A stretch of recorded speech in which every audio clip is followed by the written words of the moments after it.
Saya melalui video ini yang pertama ingin memberikan apresiasi kepada guru gembul. Salut, Anda berani datang dan berbicara langsung berhadap-hadapan, Anda gentle. Salut. Kemudian yang kedua, saya pengen memberikan apresiasi kepada Said Fikri Syahab dan Gus Wafi karena telah sabar meladeni guru gembul yang ngalur ngidul berbicara tanpa tahu arahnya kemana. Hikmahnya kesabaran Said Fikri Syahab dan Gus Wafi yang tidak terpancing dengan apa yang disampaikan oleh guru gembul, khususnya yang berkaitan dengan apa itu standar ilmiah. Satu, pembahasan tersebut jadi tidak melebar keluar pembahasan karena kan memang temanya tentang nasab, pembatalan nasab yang dilakukan oleh guru gembul. Temanya tentang tersebut yang berkaitan dengan nasab. Nah, kalau diladenin itu sama Gus Wafi sama Said Fikri, wah lebar kemana-mana, waktunya habis. Dan yang kedua, dengan tidak meladeni guru gembul ketika bicara soal apa itu ilmiah dan dia melebar kemana-mana, Said Fikri Syahab dan Gus Wafi berhasil membuka kedok guru gembul sebetulnya. Selama ini masih samar-samar, guru gembul nih kemana sih arahnya? Orang masih meraba-raba. Tapi gara-gara diskusi itu ketahuan dia seorang materialisme barat sejati, dia seorang liberalis sejati, jadi kebuka jelas. Bayangkan dengan definisi ilmiah yang dimaksudkan guru gembul ini, yang tidak jelas ini, dia berani sampai mengatakan konsep ketuhanan itu tidak bisa diilmiahkan. Kemudian juga tentang kuburan Nabi SAW, apakah Nabi dikubur di situ, itu sifatnya masih subjektif. Padahal selama berabad-abad, ya sampai orang di luar Islam sekalipun, orang kafir sekalipun, nggak pernah ada yang meragukan posisi kuburan Rasulullah SAW, karena itu mutawatir qat'i, tidak ada keraguan sedikit pun posisinya di situ. Dan itu bukan subjektif, tapi objektif yang justru nggak bisa dipungkiri sama sekali.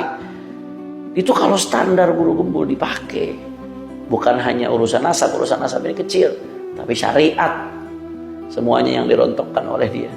Ada banyak hal sekali yang berkaitan dengan syariat yang akan dikutak-katik seenaknya oleh guru gembul. Ini perdebatan yang sangat panjang. Sudah sangat bagus dengan tidak terpancingnya Gus Wafi dan Habib Fikri Syahab sehingga jadi terbongkar siapa dia.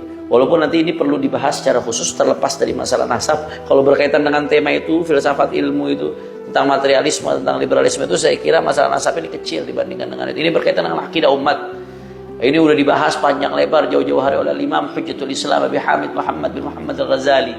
Juga udah dibahas oleh Profesor Dr. Syekh Muhammad Sa'id Ramadan Al-Buti dalam kitabnya Kubral Yaqiniyat Al-Kauniyah.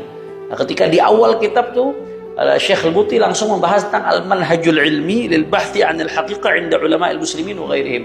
Bagaimana metodologi ilmiah di dalam mencari kebenaran. Apa itu kebenaran? Bagaimana metodologi ilmiah yang betul untuk sampai kepada sebuah hakikat kebenaran?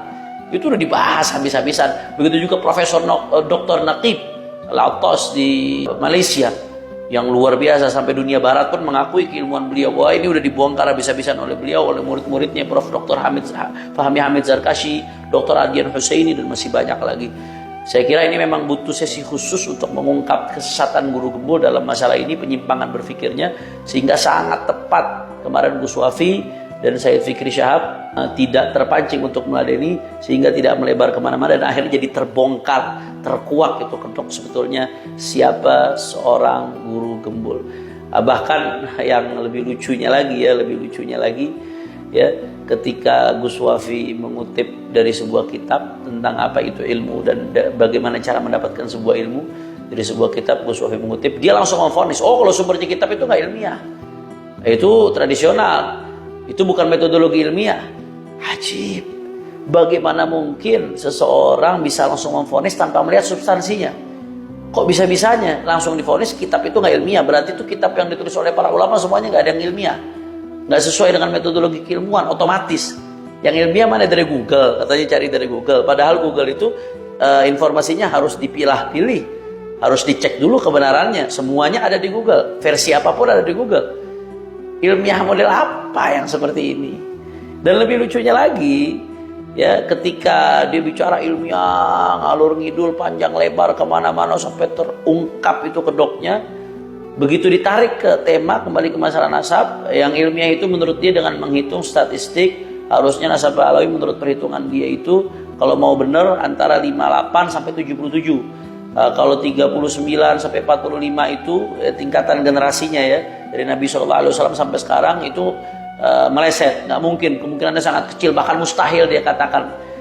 Ternyata ini bertentangan dengan fakta dan data. Teori dia itu omong kosong, bertentangan dengan fakta dan data.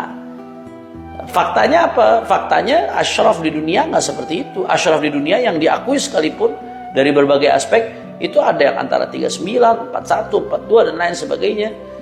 Dan ini nggak berbasis data. Ditanya sama Gus Wafi, ada nggak Sayyid yang dari zaman Nabi sampai sekarang, atau raja siapa gitu dari zaman Nabi sampai sekarang keturunannya yang 1500 tahun itu sampai 77 generasi, ada nggak? Dia nggak bisa membuktikan satupun.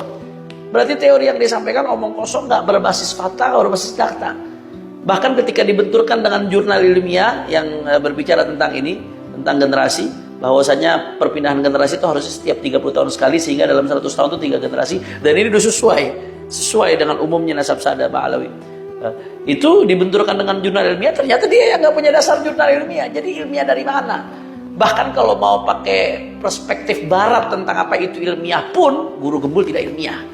Jadi hanya omong kosong saja, ilmiah faktanya nol.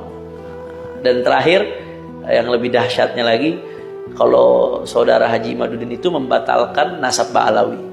Tapi kalau Guru Gembul, ilmu nasabnya malah yang dibatalkan sama Guru Gembul. Ilmu nasab itu nggak ilmiah. Padahal dia nggak pernah mempelajari ilmu nasab. Orang yang nggak pernah mempelajari bagaimana menilai. Maka nasihat saya buat masyarakat, pilih-pilih guru ya.